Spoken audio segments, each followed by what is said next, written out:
एक बार की बात है, जापान की पहाड़ियों में बसा एक गांव में हिरोशी नाम का एक आदमी रहता था, जो कि अपनी बुद्धिमत्ता, दयालुता और कड़ी मेहनत के लिए जाना जाता था। उसमें प्राकृतिक करिश्मा था जो लोगों को उसकी तरफ आकर्षित करता था, पर उसमें एक बात की कमी थी जो उसे हमेशा खलती थी कि उसे वह सम्मान नहीं मिल रहा जिसका वह हकदार है। और वह इस वजह से था कि उसकी 6 आदतों की एक समूह जो कि उसके विकास में बाधा डाल रहे थे और उसे उसकी क्षमताओं तक पहुंचने से रोक रही थी। एक दिन वह पहाड़ी की चोटी पर गया जहां पर एक जैन मास्टर एक साधारण से मंदिर में रहा करते थे। वह जैन मास्टर पूरे क्षेत्र में अपनी बुद्धि और आत्मज्ञान के लिए प्रसिद्ध थे। जैन मास्टर ने जैसे ही हिरोशी को अपने सामने आता हुआ देखा तो उन्होंने बड़ी सी लंबी मुस्कान के साथ उसका स्वागत किया और उसे प्रेम से बैठने के लिए कहा। इसके बाद हिरोशी ने दिल खोलकर अपने संघर्षों, मुश्किलों की कहानी जैन मास्टर को बताने लगा और इन्हीं संघर्षों को वह अपने जीवन की सबसे बड़ी समस्या मानता था। उनकी सभी समस्याओं का मुद्दा केवल एक ही था कि उसे सम्मानित महसूस नहीं होता। जैन मास्टर ने उसकी सभी बातों को बड़े ही ध्यान से सुन रहे थे और बीच बीच में अपना सिर हिलाते जा रहे थे। जब हिरोशी ने अपनी बात खत्म कर ली और चुप हो गया, तब जैन मास्टर ने बहुत ही शांत और सुखद आवाज में कहा कि प्रिय हिरोशी, सम्मान अर्जित किया जाता है। दूसरों का सम्मान पाने के लिए पहले खुद का सम्मान करना सीखना पड़ेगा और ऐसा अगर करने के लिए तुम्हें उन 6 आदतों को पीछे छोड़ना होगा जो तुम्हें आगे बढ़ने से रोक रही है। हिरोशी ने उम्मीद भरी निगाहों से जैन मास्टर की ओर देखा, क्योंकि वह जानने के लिए उत्सुक था कि वह कौन सी 6 आदतें हैं और उनसे छुटकारा कैसे पाया जा सकता है। जैन मास्टर ने 6 आदतों के बारे में बताना शुरू किया। जैन मास्टर ने कहा कि पहली आदत जो तुम्हारे काम में सबसे बड़ी बाधा है और तुम्हें आज ही छोड़नी है, वह है काम को टालने की आदत। काम में देरी करके तुम खुद को आगे बढ़ने और महानता हासिल करने के लिए उचित अवसर से दूर हो जाते हो। काम को टालने का अर्थ है कि अपनी सफलता को टालना। याद रखो कि यदि तुम उस काम को टाल रहे होते हो तो कोई उस काम को, उस सफलता को तुमसे छीन ले जाएगा और तुम्हारा सपना सिर्फ सपना बनकर ही रह जाएगा। इसलिए अनुशासन को अपनाओ और अपनी जिम्मेदारियों को पूरे मन से निभाओ। दूसरी आदत है कि लोगों को जज करने की आदत। हम बिना किसी को जाने ही, बिना उसे अच्छे से पढ़े, उसके बारे में एक विशेष राय बना लेते हैं और अक्सर यह राय नकारात्मक ही होती है। राय बनाने का मतलब यह है कि हम उस चीज़ या उस इंसान को वैसा नहीं देख पाएंगे जैसा कि वह असल में है। इसके लिए हमारी राय बीच में बाधा बन जाती है और हमारे लिए वह इंसान या वह वस्तु या परिस्थिति के मूल स्वभाव को समझने में भी हम असफल रह जाते हैं। जैन मास्टर का कहना था कि किसी को भी बिना अच्छे से जाने, बिना उसकी स्थिति को अच्छे से समझे, हमें उसके बारे में कोई भी अपनी सकारात्मक या फिर नकारात्मक राय नहीं बनाना चाहिए। तीसरी आदत, जैन मास्टर ने बताया कि हर चीज़ के लिए दुखी होना बंद करो। हर चीज़, हर परिस्थिति हमारे नियंत्रण में नहीं हो सकती और ना ही हर चीज़ हमारी इच्छा के अनुसार होगी। हमेशा कुछ ना कुछ ऐसा होता ही रहेगा जो हमारी मर्जी के खिलाफ होगा। इसलिए जो चीज़ तुम्हारे नियंत्रण में नहीं है और जिनके लिए तुम कुछ भी नहीं कर सकते, उनके लिए दुखी होने का कोई मतलब ही नहीं होता। चौथी आदत यह है कि जलन और ईर्ष्या को दूर करो। तुम्हारे अंदर जो भी शिकायतें हैं, जो भी असंतुष्टि है, उसे हटाओ।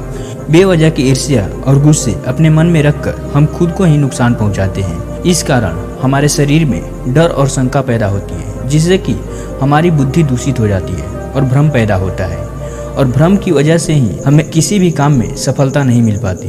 इसलिए जितना जल्दी हो सके खुद को नकारात्मक आदतों से दूर करो।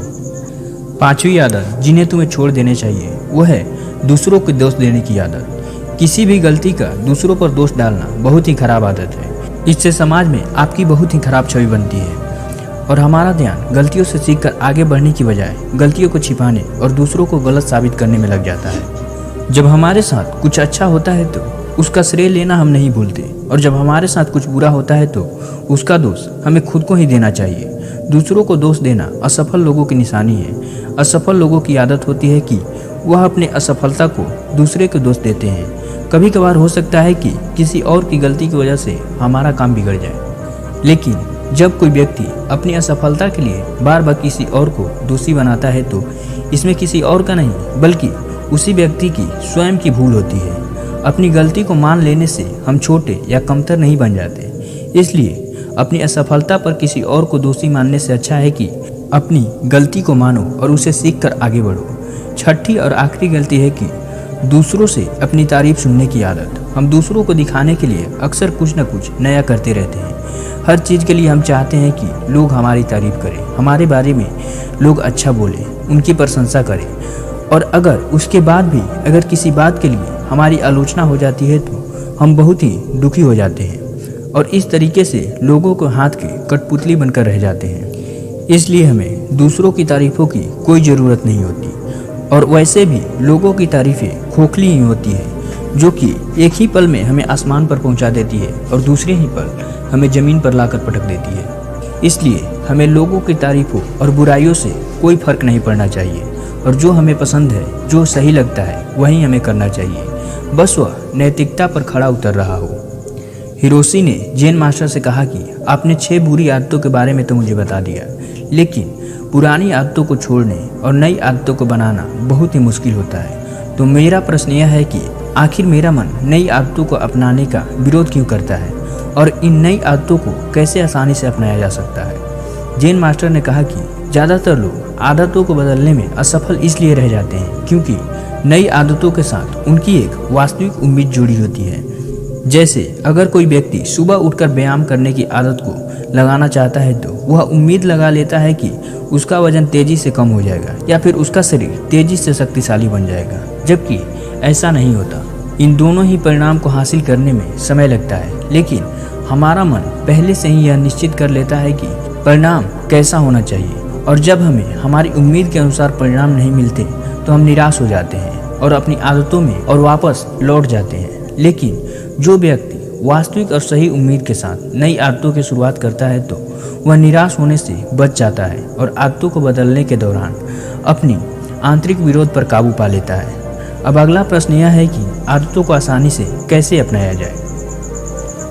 तो ऐसा करने के 5 आसान नियम हैं। पहले अपने विचारों को लिखकर उन सभी चीज़ों का पहचान करो जिन्हें तुम स्वयं बदलना चाहते हो, चाहे वह चीज़ छोटी हो या बड़ी, सबको लिखो।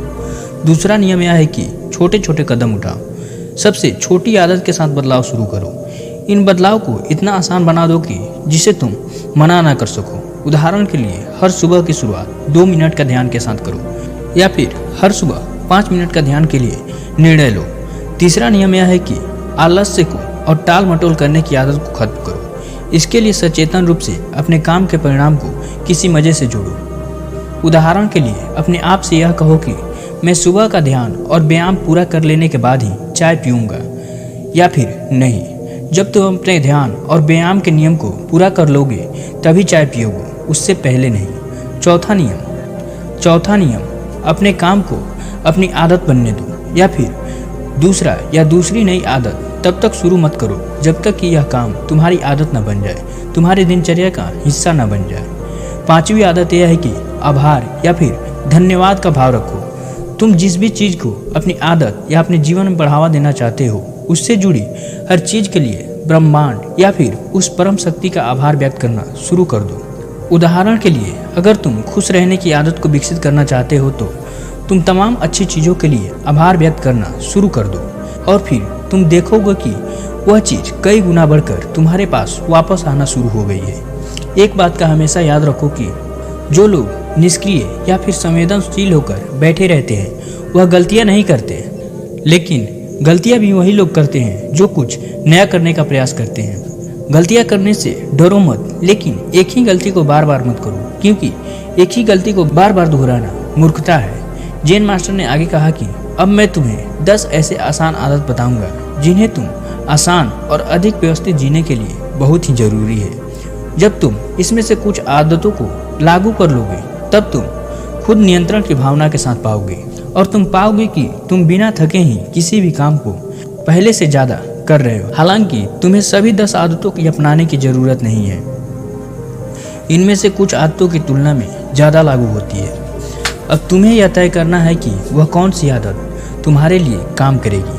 पहली बात, आदतें इकट्ठी करो। तुम्हारे किसी भी अच्छे विचार, काम या अच्छे मौके को कागज़ पर लिखना शुरू कर दो। अपने साथ एक छोटी डायरी रखना शुरू कर दो। दूसरी बात, जब तुम्हारे पास सारी जानकारी, सारी चीज़ें इकट्ठा हो तब उसके बारे में तुम ठीक से सोचो और निर्णय लो। निर्णय लेने में ज़्यादा देरी मत करो। तुरंत निर्णय लो और काम पर लग जाओ। तीसरी आदत, उन 3 विशेष कामों को लिखो जिन्हें तुम्हें हर दिन पूरा करना है और उन्हें हर हाल में पूरा करने का प्रयास करो। चौथी आदत, एक समय पर एक ही काम करने में ध्यान लगाओ। कभी भी एक समय पर एक से ज़्यादा काम मत करो। पांचवी आदत, चीज़ों को सरल और साधारण रखो, खासकर अपनी उस सूची को जिस पर तुम अपने लक्ष्य और योजनाओं को लिखते हो। अपनी सूची को एकदम स्पष्ट और आसान पढ़ने लायक बनाओ। छठी आदत, अपने कमरे या फिर अपने काम करने की जगह को साफ सुथरी और व्यवस्थित रखने का थोड़ा समय निकालकर चलते फिरते अपने आसपास की चीज़ों को व्यवस्थित करने की आदत डालो। सातवीं बात, साप्ताहिक लक्ष्य निर्धारित करना एवं उसे बार बार जांचना कि वह पूरी तरह से सही है, और अगर कुछ बदलाव करना हो तो तुम उसमें बदलाव भी कर सकते हो। आदतों को आसान बनाओ और केवल जरूरी चीज़ों पर ही ध्यान केंद्रित करो, बाकी चीज़ों को छोड़ दो। 9वीं आदत, सुबह और शाम वह सुसंगत दिनचर्या जिसके लिए तुम आनंद लेते हो उसे बनाए रखो, क्योंकि यही तुम्हारे भीतर स्थित खुशी और तरोताज़ा बनाए रखेगी। 10वीं आदत, तुम्हें जिस चीज़ का फैशन है उसे हर तरह की आदत में खोजो। तो देखो, अपना जीवन उन चीज़ों के लिए समर्पित कर दो जिसके लिए तुम पैशन रखते हो। फालतू के चीज़ों और कामों में अपनी समय और ऊर्जा को बर्बाद मत करो। तो यही वह सभी आदतें हैं जो तुम्हारे जीवन को बदल कर रख सकती हैं, लेकिन इन सभी आदतों को एक साथ अपनाने की गलती मत करना। जब एक आदत तुम्हारे दिनचर्या का हिस्सा बन जाए तब तुम दूसरी आदत की तरफ अपनी कदम बढ़ाना। इतना कहने के बाद जेन मास्टर ने अपनी बातों को समाप्त कर दी और हिरोशी ने भी जेन मास्टर का धन्यवाद किया और अपने घर की तरफ लौट गया और जेन मास्टर द्वारा बताई गई सभी बातों का पालन करने लगा।